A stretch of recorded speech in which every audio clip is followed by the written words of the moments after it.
So good evening, and we resume reality and the cosmic illusion tonight.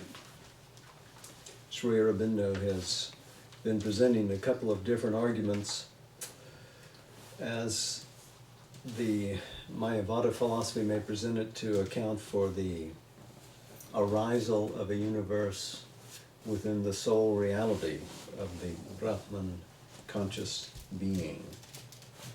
The first, if you remember, was based on entirely subjective criteria. But Sri Aurobindo found the arguments supporting that were inadmissible because they drew upon metaphors which were drawn from actual experience, and so were not permissible in a logical argument like that.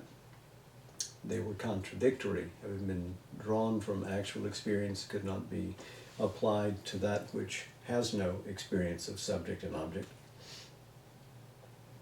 And from a pre-existing world, where did that come from? How did that experience arrive in this argument?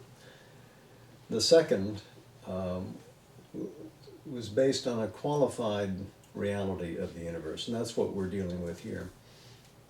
That, in essence, the universe is real to itself as long as you're in it and experiencing it. You think that it's real, but actually it doesn't truly exist, because only that unpartite soul, S-O-L-E, being exists. Only that, no multiplicity, no division, no differentiation. So then how to account for the appearance of this world? If only that absolute is real, then how do we get at this? Sri Aurobindo has dealt with this for the last several pages and continues the argument now.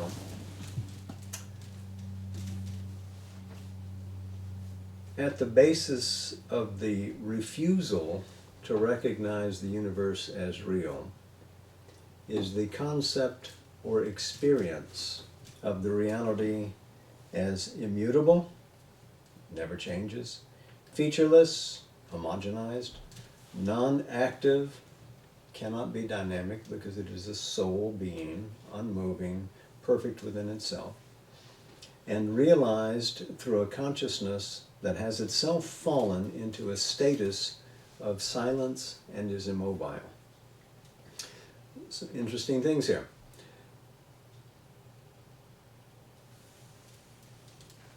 Getting to the root of the argument of the Mayavadan takes us back to an essential concept or experience. Remember, Sri Aurobindo is writing a philosophy here in the pages of the Life Divine.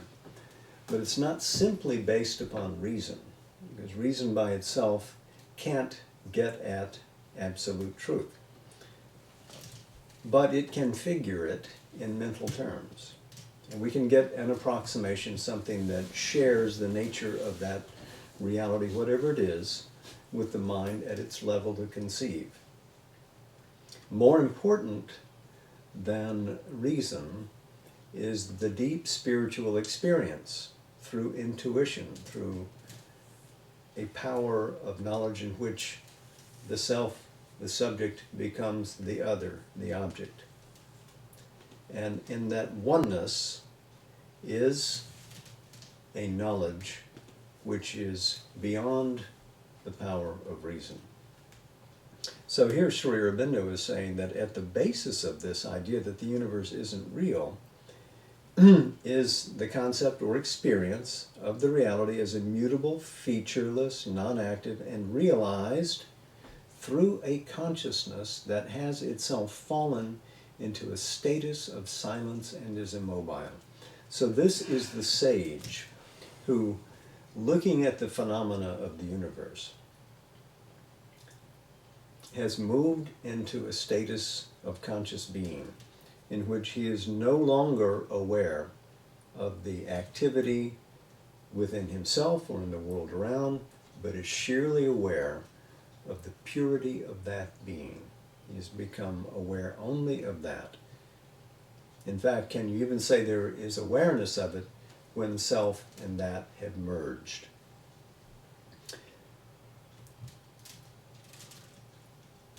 The universe, he continues, is a result of dynamis in movement.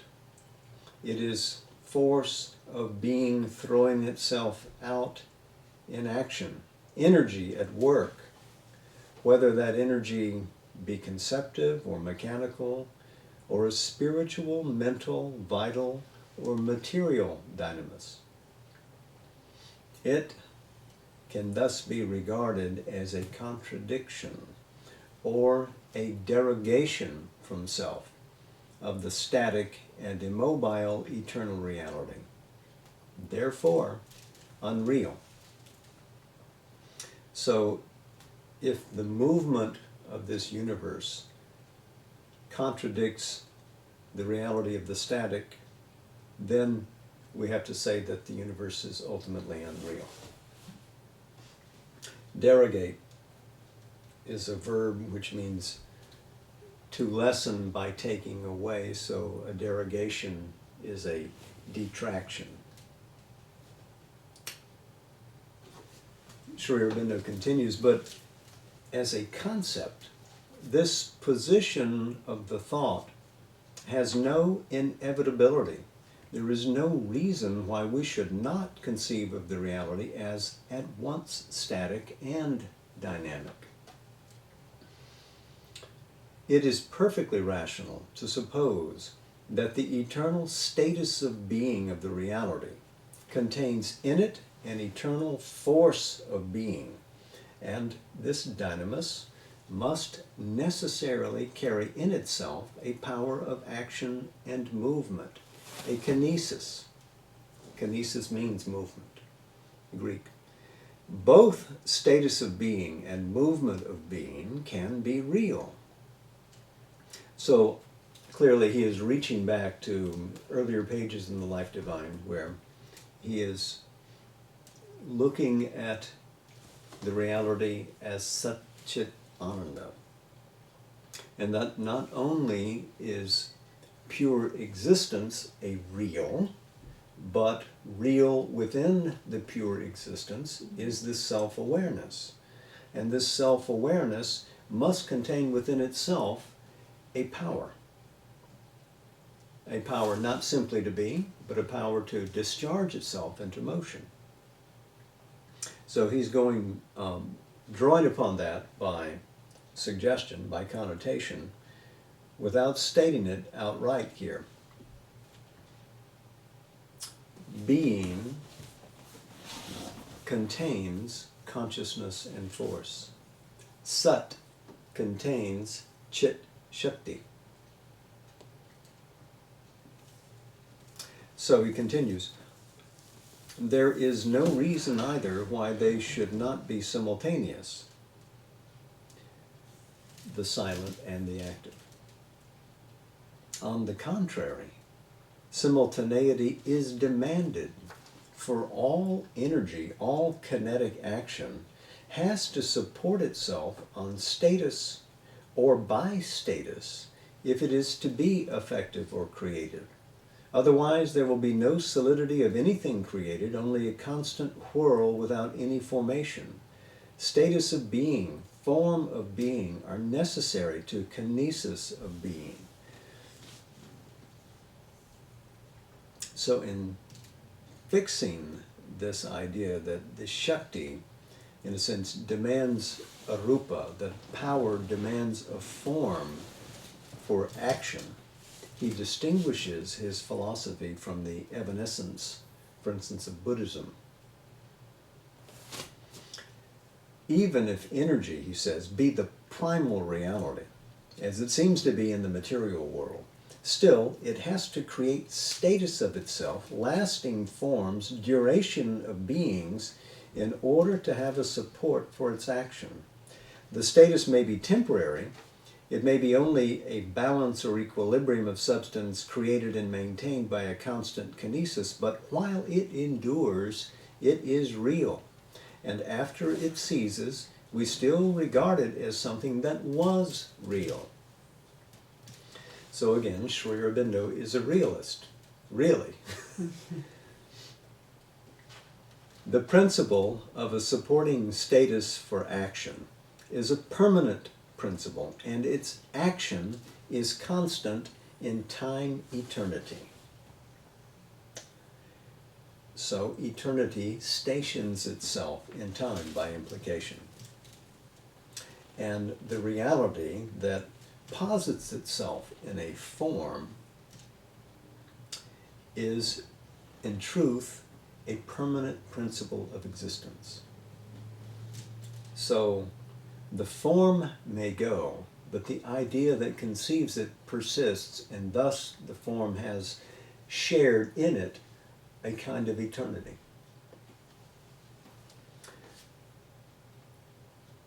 When we discover, he says, the stable reality underlying all this movement of energy and this creation of forms, we do indeed perceive that the status of created forms is only temporary. There is a stability of repetition of the kinesis in a same persistent action and figure of movement which maintains substance of being and stable form of itself. But this stability is created, and the one permanent and self-existent status is that of the eternal being whose energy erected the forms. But we need not therefore conclude that the temporary forms are unreal, for the energy of the being is real, and the forms made by it are forms of the being. So look at the perplexing phenomena of the universe. All the forms that you see are fashioned out of a real being, and in here subsist within that truth of being. Even if they are limited, even if they are compressed, even if they are finite, they are still real forms within a larger reality, which is itself in its ultimate poise, free of all motion, but free too to move, to dance.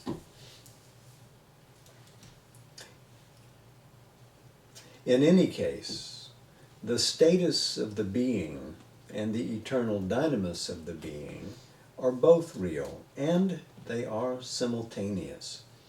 The status admits of action of dynamis, and the action does not abrogate the status. Abrogate, a verb meaning to annul, like to repeal a law. We must therefore conclude that eternal status and eternal dynamis are both true of the reality which itself surpasses both status and dynamis. The immobile and the mobile Brahman are both the same reality. So there is ultimately something beyond all categorization. And its poles of being as a status which is unmoving and a status which is ever moving are both real expressions. One is not exclusive of the other. They are again impartite. And now he continues, but in experience, we find that for us it is normally a quiescence that brings in the stable realization of the eternal and the infinite. We pause for a moment, because what he is saying essentially is that spiritual experience commonly plumps for silence first. When we realize that reality, it's usually that we see it, experience it, visit it as this immensitude, this unmoving immensitude of being, into which we may be dissolved as a drop would be dissolved into the ocean. It is in silence or quietude that we feel most firmly the something that is behind the world shown to us by our mind and senses. Our cognitive action of thought, our action of life and being seem to overlay the truth, the reality. They grasp the finite, but not the infinite. They deal with the temporal and not the eternal real. It is reasoned that this is so because all action, all creation, all determining perception limits. It does not embrace or grasp the reality, and its constructions disappear when we enter into the indivisible and indeterminable consciousness of the real. These constructions are unreal in eternity, however real they may seem or be in time. Action leads to ignorance, to the created and finite. Kinesis and creation are a contradiction of the immutable reality, the pure, uncreated existence. This is the argument of the Mayavadan. So action then would convey always limitation, restriction, denying the reality of true being. Back to Sri Aurobindo. But this reason is not wholly valid because it is looking at perception and action only as they are in our mental cognition of the world and its movement. But that is the experience of our surface being regarding things from its shifting motion in time, a regard itself superficial, fragmentary, and delimited, not total, not plunging into the inner sense of things. So can we really argue about the divine positing a universe when the only facility we have to do that with is our mental ignorance? If we're going to convey to the divine our status in ignorance, then we may have some force in the argument. Presumably, this pure being with a consciousness and force capable of self-extension does not suffer from the same diminution that the human mind has.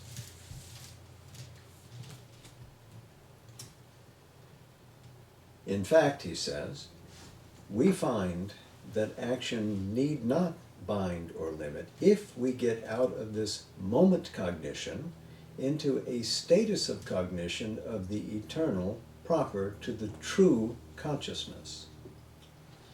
In other words, we can rise to a different level of awareness and escape the border of human ignorance and arrive at a true knowledge based on true being. Action does not bind or limit the liberated man. Action does not bind or limit the eternal. But we can go farther and say that action does not bind or limit our own true being at all. Action has no such effect on the spiritual person or purusha, or on the psychic entity within us. It binds or limits only the surface constructed personality. This personality is a temporary expression of our self-being, a changing form of it, empowered to exist by it, dependent on it for substance and endurance. Temporary, but not unreal. So our true being is never diminished by entering into action, because while we spiritually accept the temporary provisioning in this limited form, we are not bound by it. And so, as we begin to remember and recover who we are, we should never despair because of the limitations of our current personality, because we have all the vastness of true infinite being behind us, and we will become much more than we present to the world now in this tiny form. This is one photograph, one still out of a picture, a moving picture that goes endlessly into the future.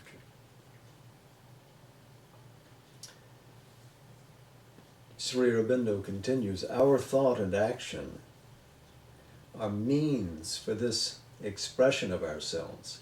And as the expression is incomplete and evolutive, as it is a development of our natural being in time, thought and action help it to develop, to change, to alter, and expand its limits, but at the same time to maintain limits.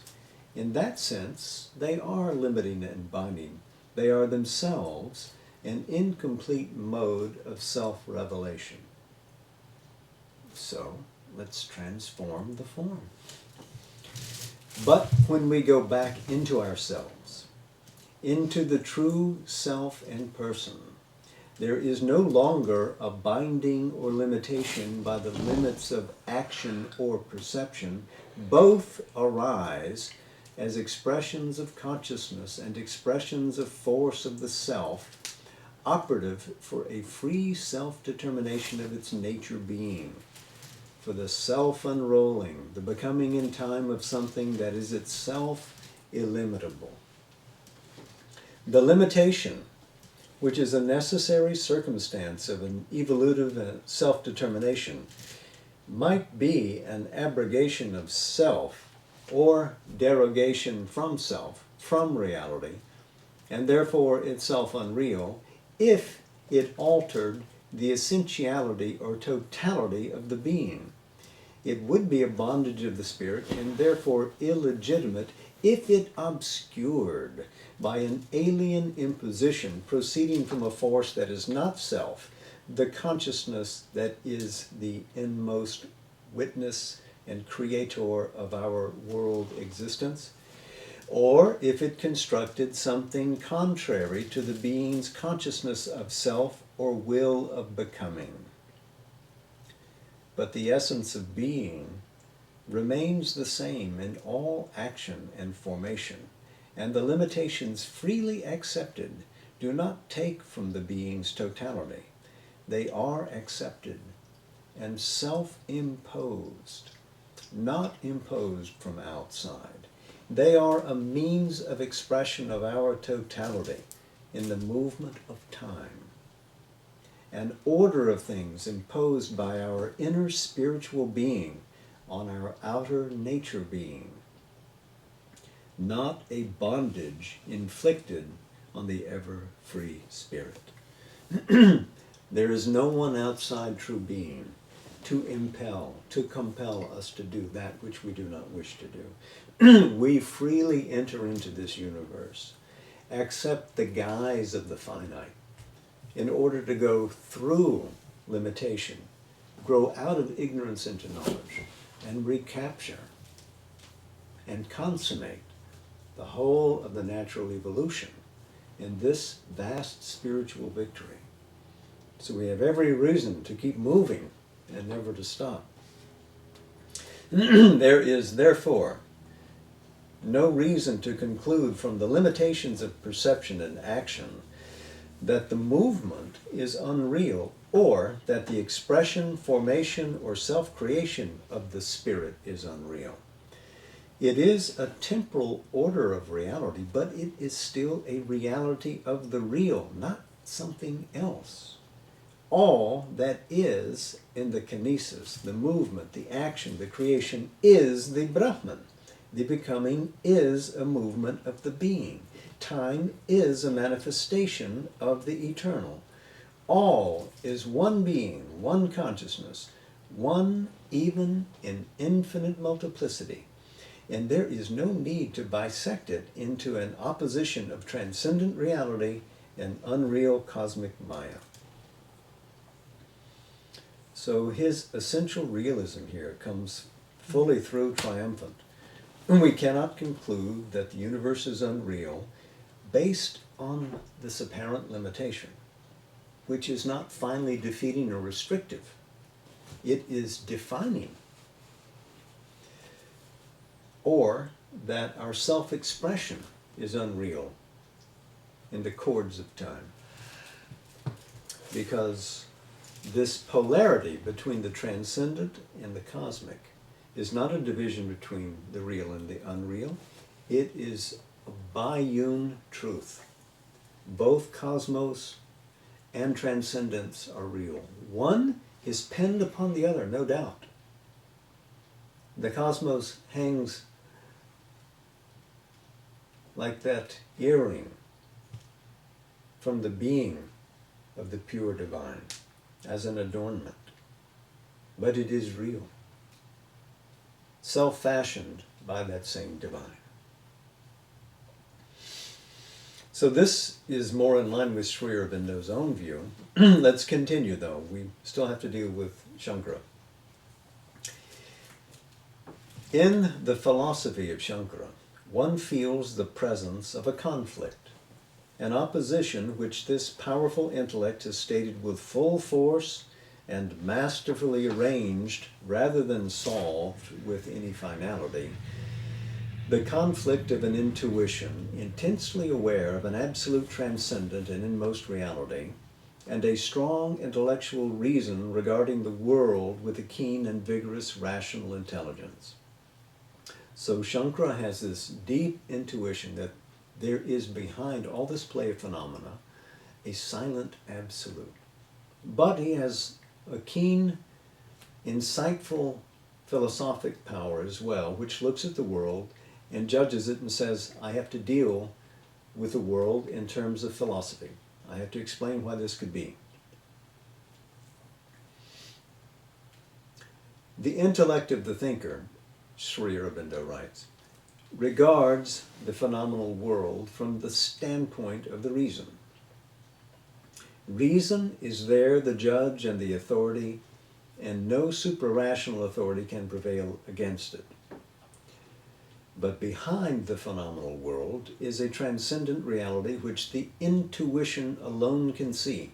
There, reason, at least a finite, dividing, limited reason, cannot prevail against the intuitive experience. It cannot even relate the two. It cannot, therefore, solve the mystery of the universe. You can see the pickle that Shankara is in. The reason has to affirm the reality of the phenomenal existence, to affirm its truths as valid. But they are valid only in that phenomenal existence. This phenomenal existence is real because it is a temporal phenomenon of the eternal existence, the reality. But it is not itself that reality, and when we pass beyond the phenomenon to the real, it still exists, but is no longer valid to our consciousness. It is therefore unreal. So, we are moving and thinking and experiencing in the phenomenal world, and then if we choose to take our regard off of it and place it in that which is beyond, which is transcendent, we depart. We leave that phenomenal world behind. Perhaps it continues. Perhaps it has a relative reality, but only to itself. We've left it and are no longer part of it. So we are back in the real.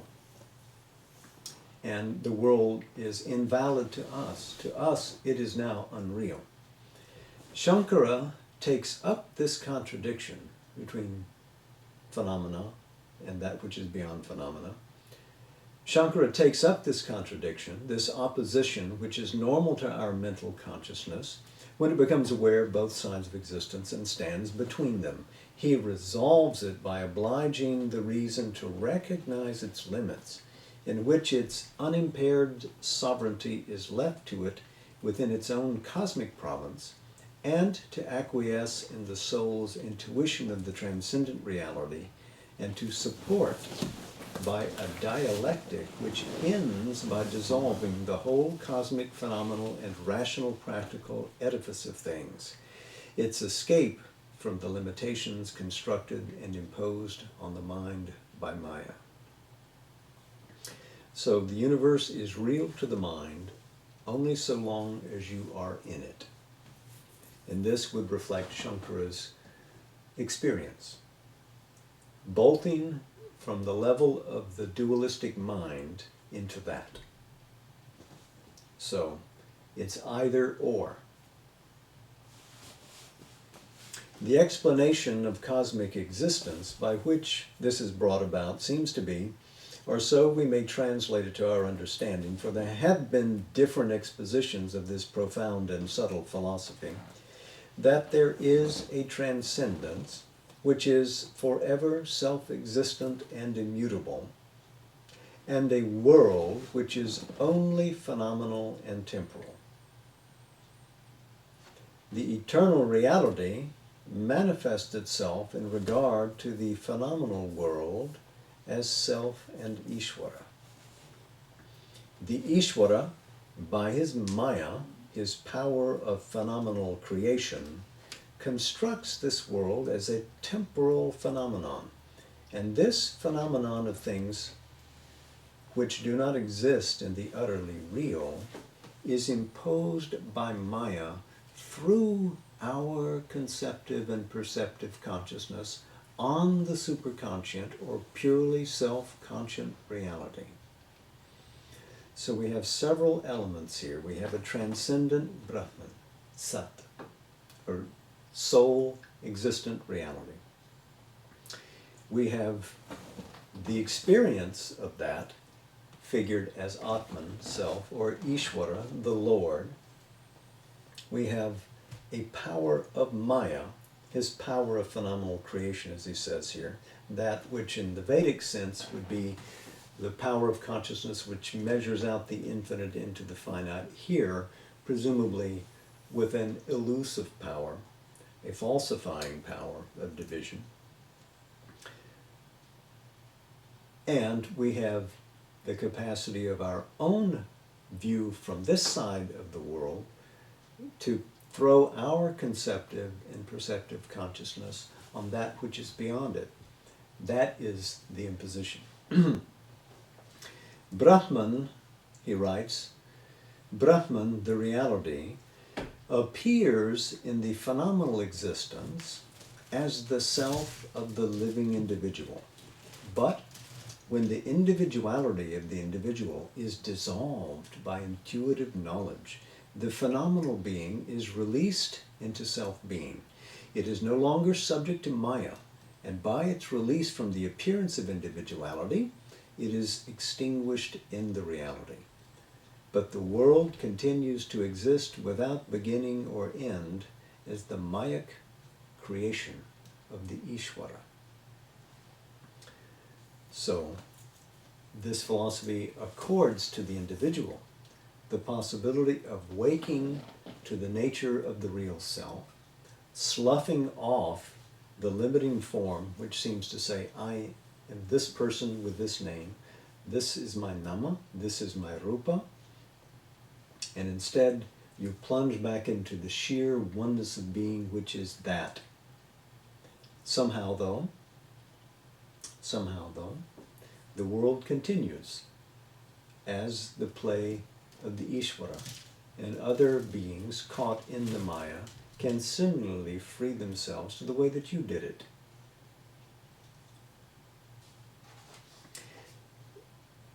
Sri Aurobindo continues, this is an arrangement which puts into relation with each other the data of the spiritual intuition and the data of the reason and sense, and it opens to us a way out from their contradiction, a spiritual and practical issue.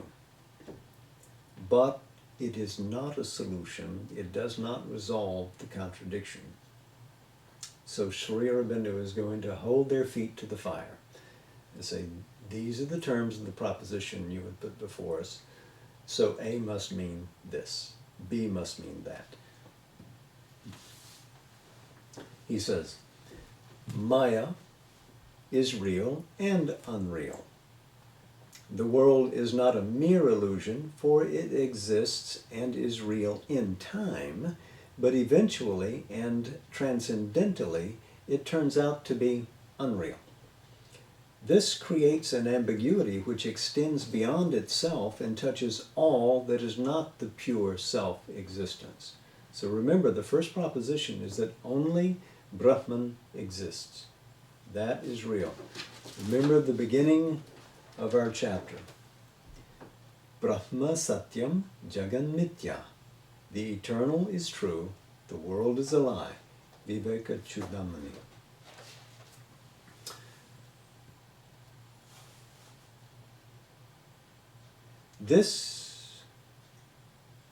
I'll read it again. This creates an ambiguity which extends beyond itself and touches all that is not the pure self-existence. Thus, the Ishvara, though he is undiluted by Maya, and the creator of Maya, seems himself to be a phenomenon of Brahman and not the ultimate reality. He is real only with regard to the time world he creates. The individual self has the same ambiguous character.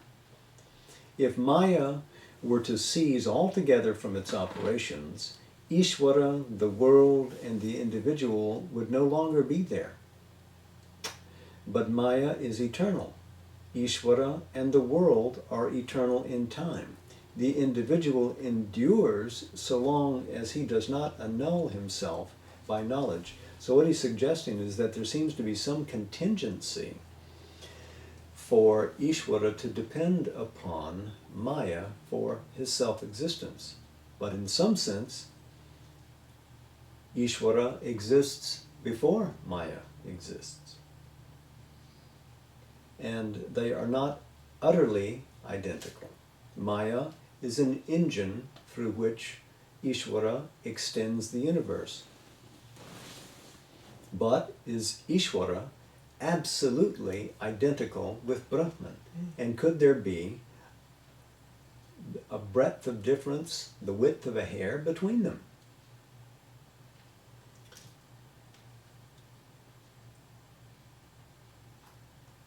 Sri Aurobindo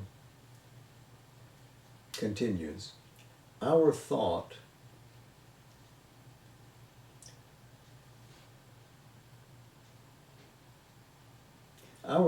on these premises has to take refuge in the conception of an ineffable suprarational mystery, which is to the intellect insoluble. But faced with this ambiguity, this admission of an insoluble mystery at the commencement of things and at the end of the process of thought, we begin to suspect that there is a link missing. Ishvara is not himself a phenomenon of Maya. He is real. He must then be the manifestation of a truth of the transcendence, or he must be the transcendent itself, dealing with the cosmos manifested in his own being. If the world is at all real, it also must be the manifestation of a truth of the transcendence, for only that can have any reality. So again, if only Brahman exists, if that is the only reality, and if Ishvara has any role in any subjective or dynamic or limited portrayal of that reality, even if it only exists within time itself and has nothing to do with eternity, then he still must be a positing of that true being. He must, in some sense, be identical with it. There cannot be any division within the one. And so, the world, if it's a manifestation of anything, must also be a manifestation of that truth of being. It too must represent the transcendence. So Ishvara is the transcendence seen personally, and the world is that transcendence seen universally. If the individual, he continues, has the power of self-discovery and entrance into the transcendent eternity, and his liberation has so great an importance, it must be because he too is a reality of the transcendence. He has to discover himself individually, because his individuality also has some truth of itself in the transcendence which is veiled from it and which it has to recover. It is an ignorance of self and world that has to be overcome, and not an illusion, a figment of individuality and world existence. So it is ignorance that has to be erased, not the sense of limitation in a form. It is not an illusory encampment that we inhabit. It is not a figment. It is a real formation which we have accepted. So Ishvara is free of Maya, and the world and the self are also. It becomes evident that as the transcendence is supra-rational, above the mind, and seizable only by an intuitive experience and realization, so also the mystery of the universe is supra-rational. It has to be so since it is a phenomenon of the transcendent reality, and it would not, if it were otherwise, be insoluble by the intellectual reason. If it were part of a lower order, in other words, we could solve it with our mind. But it belongs to something which is part of the mystery of the Supreme. And it is only by attaining a super-rational consciousness that we can understand and resolve that mystery. But if so, we have to pass beyond the intellect in order to bridge the gulf and penetrate the mystery. To leave an unsolved contradiction cannot be the final solution. It is the intellectual reason that crystallizes and perpetuates an apparent contradiction by creating its opposite or dividing concepts of the Brahman, the self, the Ishvara, the individual being, the supreme consciousness or superconscience, and the Mayic world consciousness. If Brahman alone exists, all these must be Brahman. And in Brahman consciousness, the division of these concepts must disappear in a reconciling self-vision. But we can arrive at their true unity only by passing beyond the intellectual reason and finding out through spiritual experience where they meet and become one, and what is the spiritual reality of their apparent divergence. In fact, in the Brahman consciousness, the divergences cannot exist. They must, by our passage into it, converge into unity. The divisions of the intellectual reason may correspond to a reality, but it must be then the reality of a manifold oneness. The Buddha applied his penetrating rational intellect, supported by an intuitive vision, to the world as our mind and sense see it, and discovered the principle of its construction and the way of release from all constructions, but he refused to go farther. Shankara took the farther step and regarded the supra-rational truth, which Buddha kept behind the veil, as realizable by cancellation of the constructions of consciousness, but beyond the scope of the reason's discovery. Shankara, standing between the world and the eternal reality, saw that the mystery of the world must be ultimately supra-rational, not conceivable or expressible by our reason, anirvachaniya. But he maintained the world as seen by the reason and sense as valid, and had therefore to posit an unreal reality because he did not take one step still farther. For to know the real truth of the world, its reality, it must be seen from the supra-rational awareness, from the view of the superconscience that maintains and surpasses, and by surpassing knows it in its truth, and no longer from the view of the consciousness that is maintained by it and surpassed by it, and therefore does not know it or knows it only by its appearance. It cannot be that to that self-creative supreme consciousness, the world is an incomprehensible mystery, or that it is to it an illusion that is yet not altogether an illusion, a reality that is yet unreal, the mystery of the universe must have a divine sense to the divine. It must have a significance or a truth of cosmic being that is luminous to the reality that upholds it with its transcending and yet immanent superconscience. So, however rationally based the Buddha's analysis of the world is, offering an exit from it into a final blowing out of existence, it is a view that is real only given the mind's apperceptions through the senses. To rise to a higher level, as is possible to us, is to reach a knowledge in which experience combines to converge in a status which is all comprehensive, which is at once transcendent and yet absorbed in that which manifests from the transcendence. Because the universe cannot fundamentally be incomprehensible to the divine consciousness. The divine cannot be bewildered by the appearance of the universe. The universe appears within it through the will and conscious play of this divinity.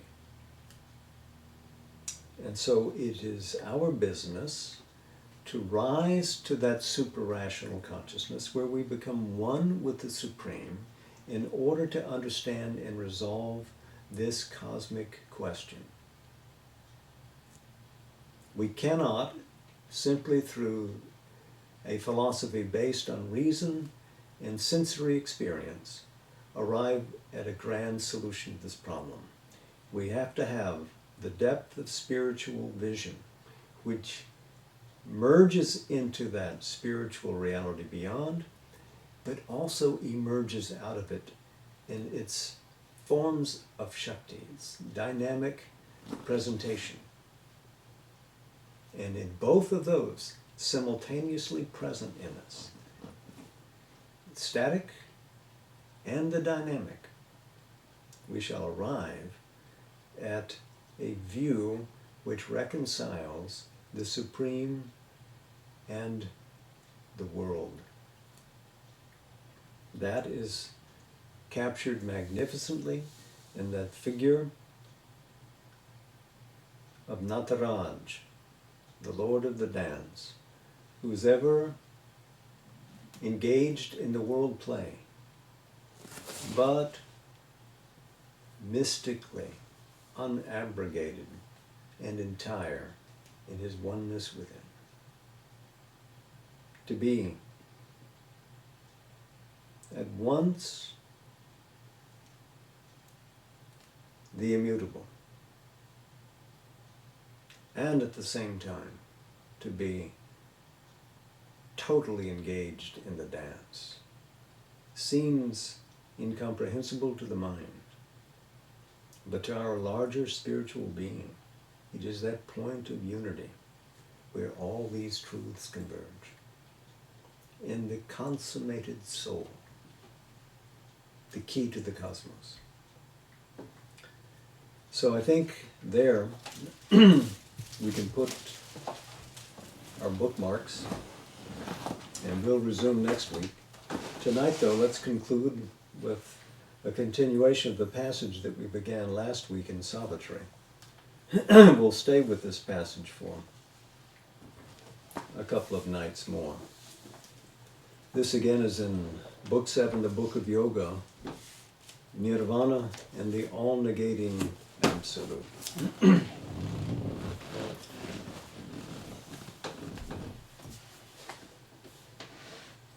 Even now some thoughts could cross her solitude. These surged not from the depths or from within, cast up from formlessness to seek a form, spoke not the body's need, nor voiced life's call. These seemed not born, nor made in human time. Children of cosmic nature from a far world, ideas, shapes in complete armor of words, posted like travelers in an alien space. Out of some far expanse they seemed to come, as if carried on vast wings like large white sails, and with easy access reached the inner ear, as though they used a natural privileged right to the high royal entries of the soul. As yet their path lay deep concealed in light. Then, looking to know whence the intruders came, she saw a spiritual immensity, pervading and encompassing the world space, as ether our transparent, tangible air, and through it sailing tranquilly a thought. As smoothly glides a ship nearing its port, ignorant of embargo and blockade, confident of entrance and the visa's seal. It came to the silent city of the brain, towards its accustomed and expectant key, but met a barring will, a blow of force, and sank, vanishing in the immensity. After a long vacant pause, another appeared, and others, one by one, suddenly emerged, minds unexpected visitors from the unseen, like far-off sails upon a lonely sea.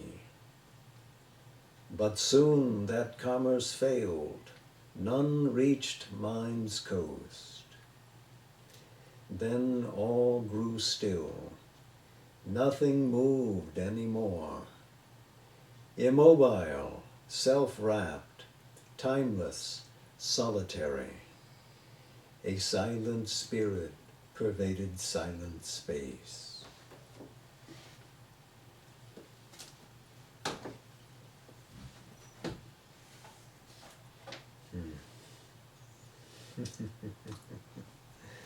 So, namaste, Jai Ma.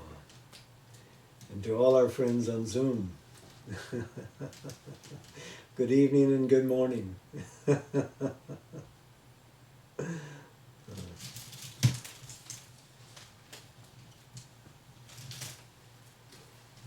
Until we meet next.